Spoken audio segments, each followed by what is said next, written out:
So you're given the choice. Do you want the good news or the bad news first? Oh, good grief. What do you mean good news and bad news? Well, I had told you about having that stroke, and I told you that I had part of my bowel taken out. And now I wanted to give you more of the detail about when I had the bowel taken out.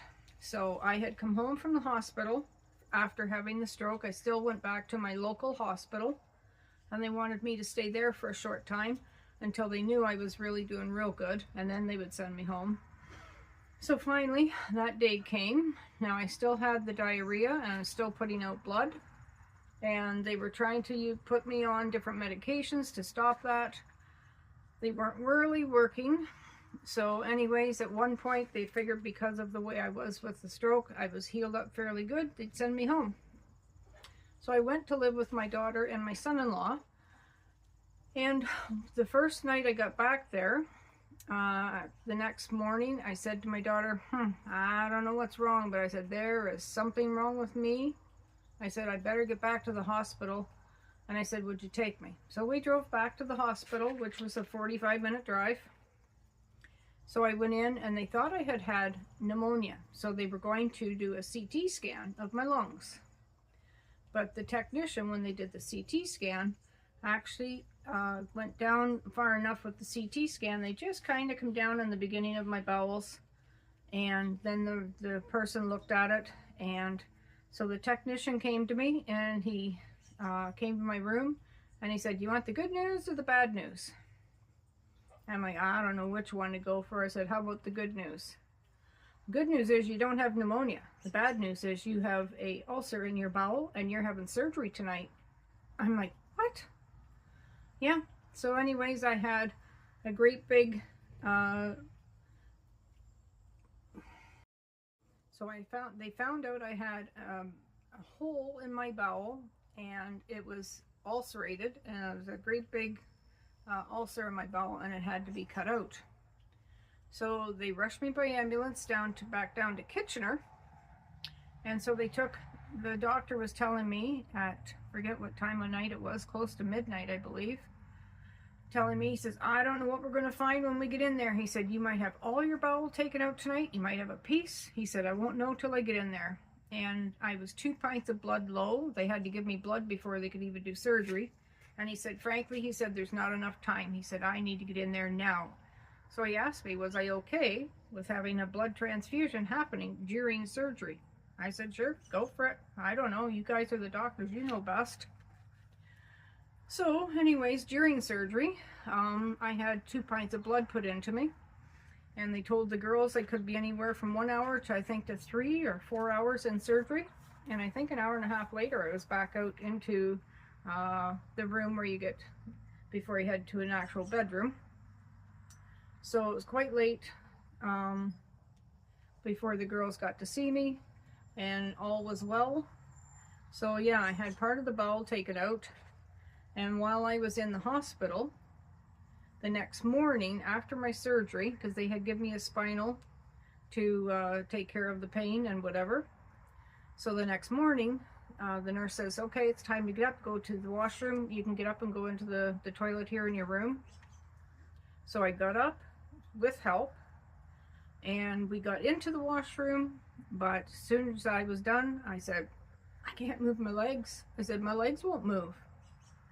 And she said, what? So quite a little bit of excitement over that one.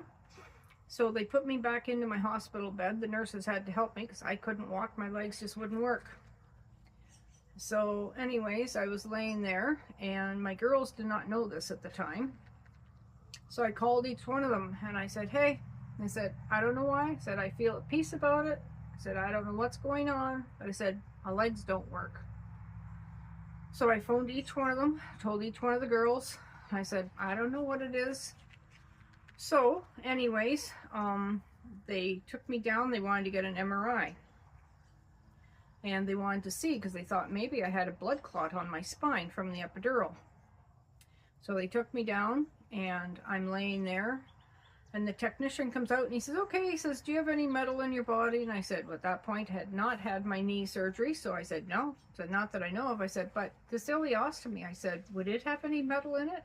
He said, what? You've had surgery? good God, he said, you'll be full of staples.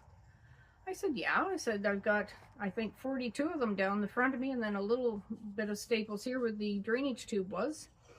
He says, you can't have no MRI. He says, two things will happen. One, he said, either those staples will cauterize it into your skin, they'll just melt into your skin, or with the magnetics, he said, it'll just rip them all out of you. And he says, those two things will happen. He says, that's it, you can't have the surgery. So he called the doctor, and the doctor said, no, you're going to further that MRI. He said, you're going to keep going. So he instructed the nurse to take out all of my staples that I just had in less than 24 hours before that. So here I am, fresh out of surgery, and now I have to have all my staples taken out. Well, I had a 15 centimeter incision, and when they took those staples out, my skin just flayed open like a fish, just bloop, and I'm like, oh my goodness. And the nurse, every time she took out another staple, her hand was like this. She said, I'm just doing my job. I'm just doing my job. Because she didn't want to take them out either. And I said, this isn't even a sterile environment. I said, good grief, you're going to open me up to the open air of whatever's in this room? So anyway, she had to go and do something. So while she was gone, and I was laying there on the gurney, having my staples all had been taken out, I just said, Father, I never before had to trust Psalm 91 as much as tonight. And I said, I just thank you that there's protection. And I said, this open wound with whatever germs and bacteria could be in this hallway while I'm laying here on this gurney. And I thank you that I'll heal up and that everything will be okay. So next thing you know, the nurse shows back up. She finishes taking out the rest of the staples and still was very nervous, repeating that she's just doing her job. So the MRI technician come out, took me in, and I said, please, when you guys picked me up, I said, please be careful how you put me down. I said, I don't want to rip out even more. I mean, it was a huge wound. So anyways, I had the MRI, no blood on my spine, no blood clot. And after a few days of, I don't even know what they did to me, but after a few days, my legs started working. And they came to check me, and yep, my toes were starting to slowly move, and I could barely lift my leg up off the bed, but I could make it move a bit. So they were content with that. So anyways, that was great news. I was the first and only person that I know of to ever have their staples taken out at that hospital right after surgery. So then I had to have a wound vacuum put on. So they held me together with 3M tape. I'm like, well, I'm a 3M tape supporter, I guess now. So here I am with this great big incision stuck together with tape. But this wound vac went down. There was a tube went down into my incision, and then they had to turn it on after they taped it all over and there was no air loss. Then when they turned it on, it sucked my stomach all down like this, and it sucked out any of the surgery juices, blood, any other kind of liquid, whatever. And they had to keep this drained, and this is how they did that, so that the wound would heal. Anyways, quite an ordeal. God took me through it, and I'm here to tell you, by the grace of God, I survived it. And again, I just want to remind you, what he did for me, he will do for you, or your family member, or anyone, because he's no respecter of persons. So I just want to encourage you today, even though you can't see the hand of God moving, I knew the hand of God was moving.